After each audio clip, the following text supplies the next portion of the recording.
Welcome to Illinois in Focus. I'm Greg Bishop. Coming up, we'll review the week's top stories about the expected clash between Illinois Governor J.B. Pritzker and the incoming Trump administration over immigration and the growing taxpayer cost of Illinois pensions. I'll then join the Center Square's Dan McCaleb to further discuss those stories and more. That's ahead with Illinois in Focus. I'm Greg Bishop. Do you know what elected officials in Illinois are doing with your tax dollars? Do you want to make sure that your voice is heard?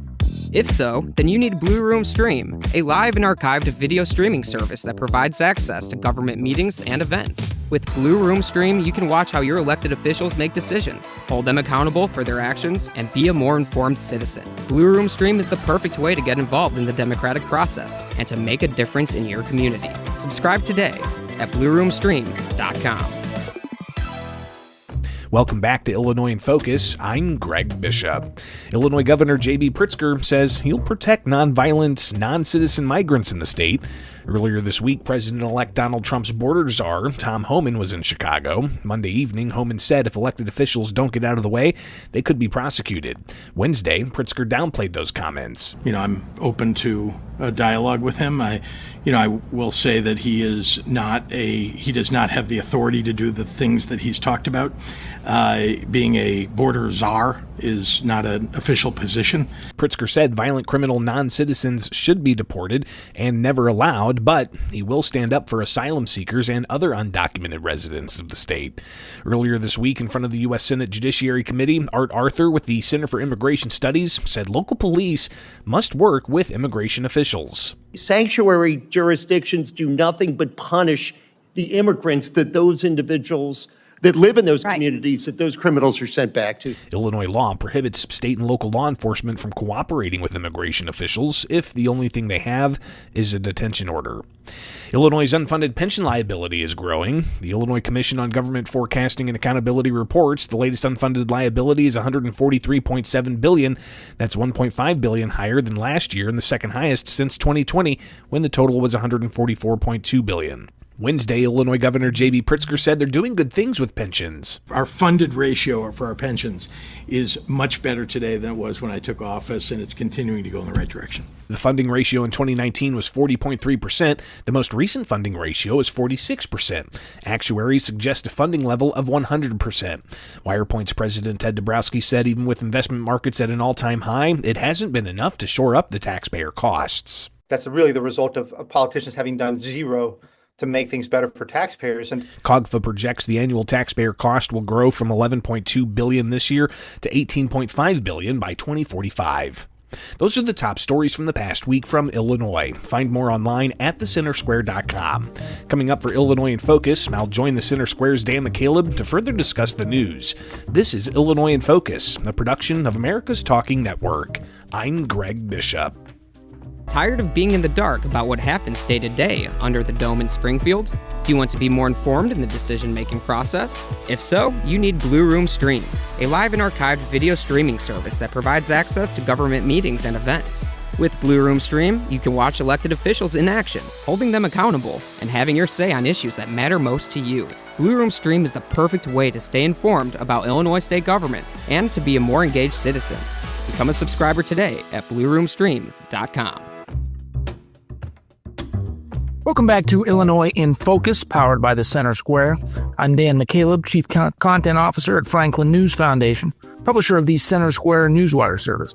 We are recording this on Thursday, December 12th. The Commission on Government Forecasting and Accountability just released an update on Illinois' public pension debt, and it's not great news for taxpayers. Joining me to provide the details is Greg Bishop, Illinois Associate Editor at the Center Square. Greg, tell us about COGFA's latest report. So the latest pension unfunded liability that taxpayers are on the hook for, according to this state body. All right, COGFA is a creature of the General Assembly. It's got members of the House and the Senate from both parties. It's a bipartisan commission. But they do these reports, economic reports, valuation of revenue coming in and expenditures going out. And they also do reports on pensions. Well, the most recent pension report they have has the unfunded liability at $143.7 billion. That's up $1.5 billion from last year and is the second highest unfunded liability that Illinois has had since 2022 when it was $144.2 billion. And again, these are numbers just from COGFA, this state commission. When you look at some of the reports from credit rating agencies, Dan, these are agencies that are outside of governments. They're in the private sector. They evaluate different types of investments in different companies. They give them grades. They look at Illinois and report much higher unfunded liabilities, upwards to $250 billion. I've even seen in previous years the estimate being $300 billion in unfunded pension liability. But COGFA's report here really shows that we're seeing more in the unfunded liability, and it's going to be at about this level for several more years moving forward. But the unfunded ratio is continuing to decrease, meaning we're seeing the funding ratio increase. So back in 2020, the funding ratio was down around 40% or so. Now we're at 46% funded. That means that if all the pensions were to be called today, of 100%, we'd only be able to cover 46% of those pensions. So our funding ratio is nowhere where it needs to be. Actuaries have said that, you need to have 100% funded ratio for pensions. Illinois' pension situation is among the worst, if not the worst in the country, especially when you look at the funding ratio. Now, the governor was asked about this earlier this week at an unrelated news conference, very tail end of the news conference. He didn't focus too much on it, but all he said is they're doing good things with pensions, and the funding ratio is higher than when he took office. So he says that there'll be a lot more to come about pensions. But Dan, this report clearly shows that Illinois' pension costs are going to continue to balloon with the amount of state tax dollars growing from this year about $11.5 billion annually to $18.5 billion by 2045. So that's going to continue to take up a substantial chunk and grow of the state's budget.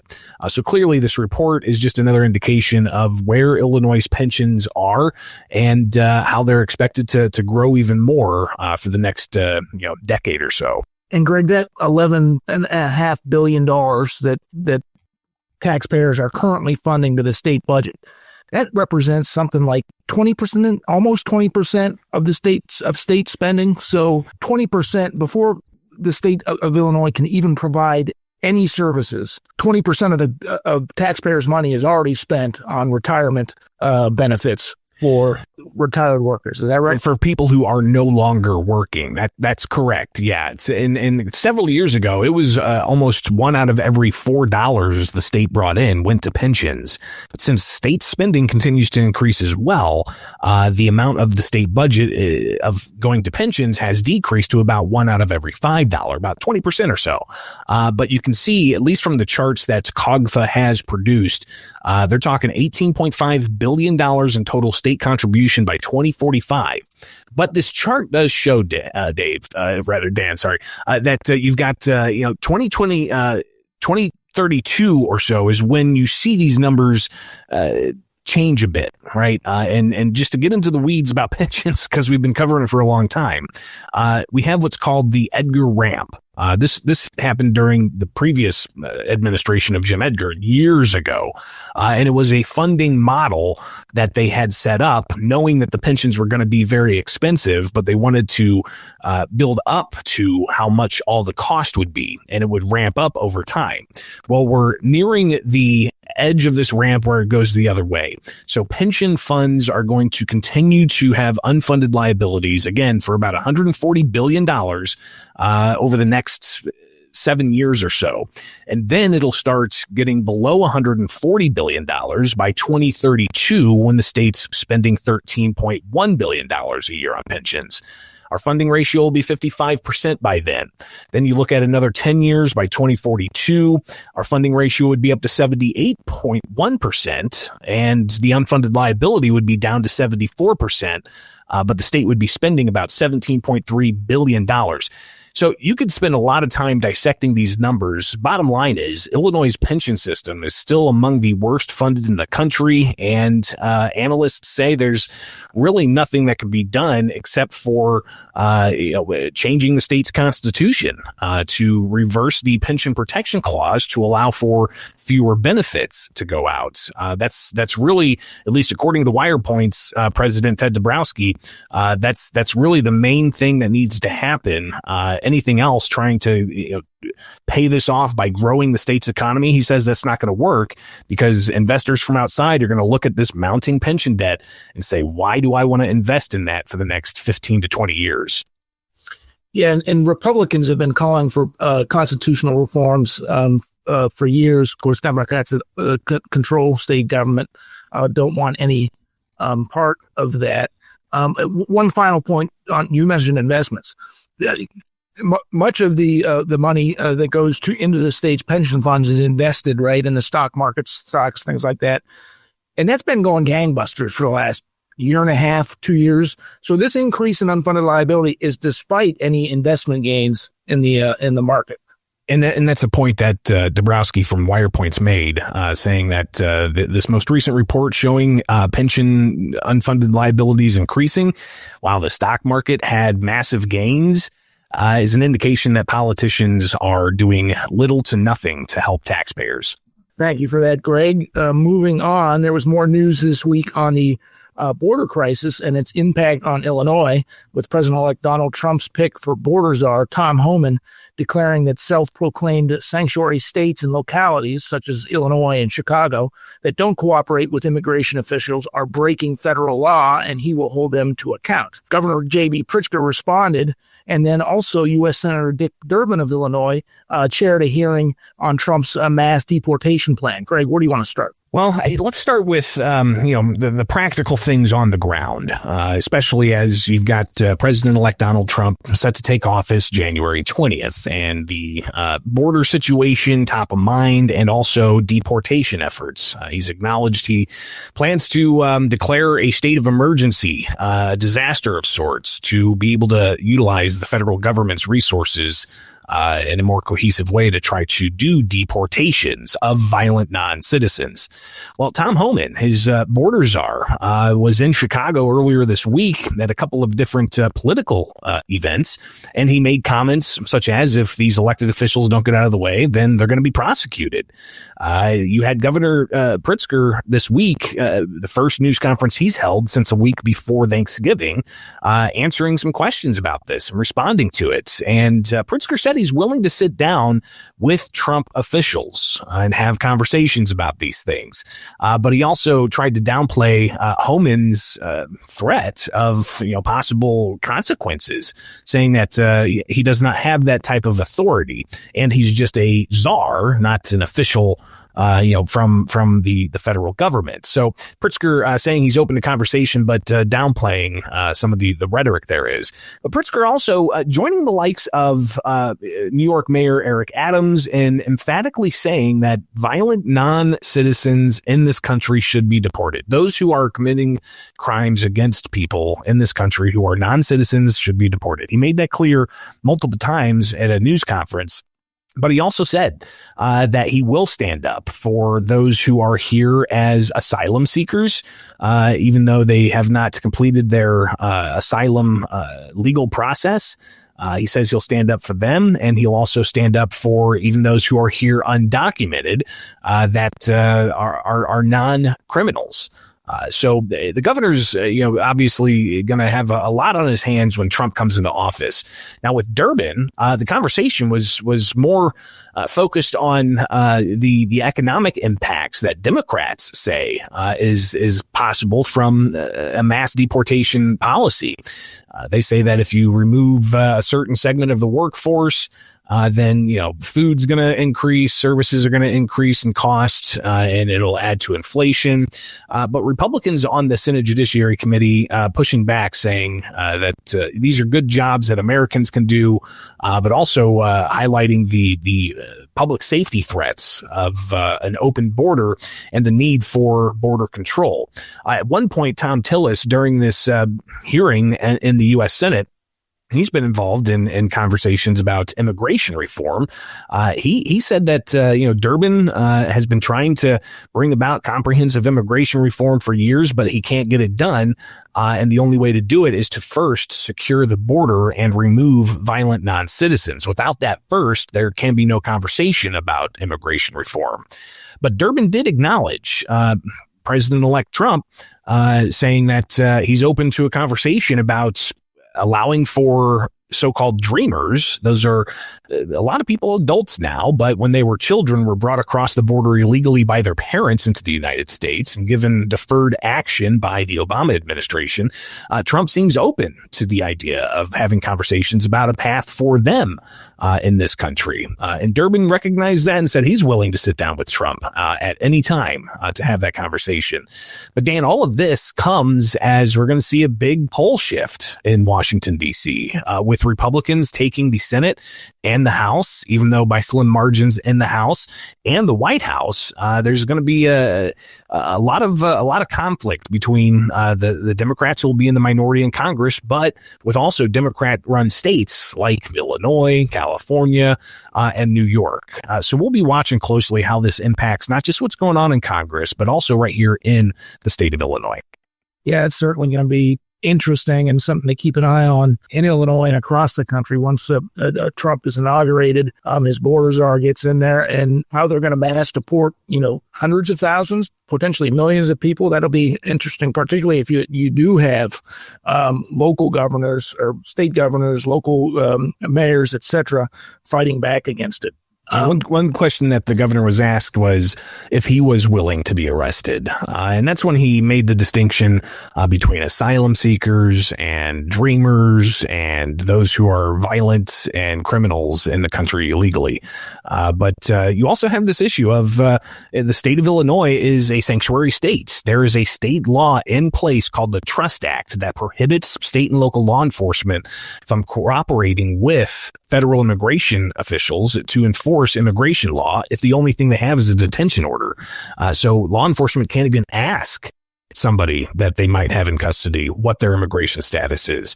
Those are the laws in place. So that type of thing will make it more difficult for that kind of cooperation and communication. But also, Dan, Illinois, several years ago, before all of this, they made it more difficult for immigration customs enforcement to even house these non-citizens that they're looking to deport in the state of Illinois. County sheriffs can't hold them. They can't have contracts with ICE. So essentially there's no ICE facilities. So there's a lot of layers to all of this, making it very difficult, from the issues of comprehensive reform to border security and the public safety threats. It's quite the cauldron.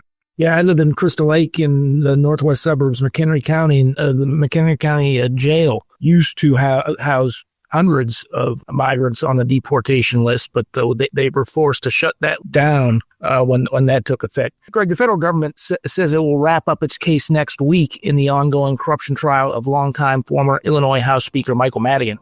Prosecutors have just a couple of witnesses to go before defense attorneys can begin their defense. Bring our listeners up to speed on the latest from the trial, Greg. Yeah, so prosecution saying that they've got a few more witnesses and they could be wrapping things up sometime early next week, maybe by Tuesday. We'll be watching, of course, with our reporter at the Center Square on location in Chicago. Jim Talamonte's been reporting on this, and great reporting, pretty complex stuff, especially when it comes to all the different types of names of people and lobbyists and companies that were involved. But some of the drama this week really focused on whether or not former state representative Eddie Acevedo was going to be testifying. He actually served some time for tax fraud, and as some of the defense said that he's not competent to stand trial because of some physical and mental issues late in life. But the judge demanded that he have a conversation with Acevedo in his chambers, and earlier this week he ruled that Acevedo is going to testify. So that's coming up Monday. But a lot of what we've seen this week was, for instance, another former state representative testifying. State Representative Avery Bourne, a Republican from downstate, was called to testify. And they talked about a deal for this land in Chicago that former Chicago Alderman Daniel Solis was working with the federal prosecutors, federal investigators, to kind of walk this deal along and get Madigan involved and working to try to possibly steer business to Madigan's law firm. All of these things being captured by federal prosecutors with undercover surveillance video and phone calls. So part of that deal could have been attached to a bill that Bourne was carrying. So that's why Avery Bourne, a former Republican state representative, was brought to testify. And they really explained how that bill just practically fell apart, didn't go anywhere. Bourne mentioned she was somewhat uncomfortable with the idea of attaching it to another land transfer bill, and ultimately it didn't go anywhere. So they, just as the prosecution wraps up some of their witnesses and the evidence they've been providing, we're getting ready to get into the area where the defense will start up. And Dan, everybody I know who's been paying close attention to this is on the edge of their seats to see what the defense is going to do. What kind of witnesses are they going to call? What are the prospects of Madigan testifying? It's going to be a fascinating wrap up to this trial, but obviously we're getting into the holidays. It's possible this trial could stretch through January, and then let alone the jury, whenever they get the 23 counts against Michael Madigan and Michael McLean, they're going to have a stack of, I would imagine, the different types of rules they're going to have to follow, the law they're going to have to read, the testimony, the wiretaps. It's going to be a tall order for that jury.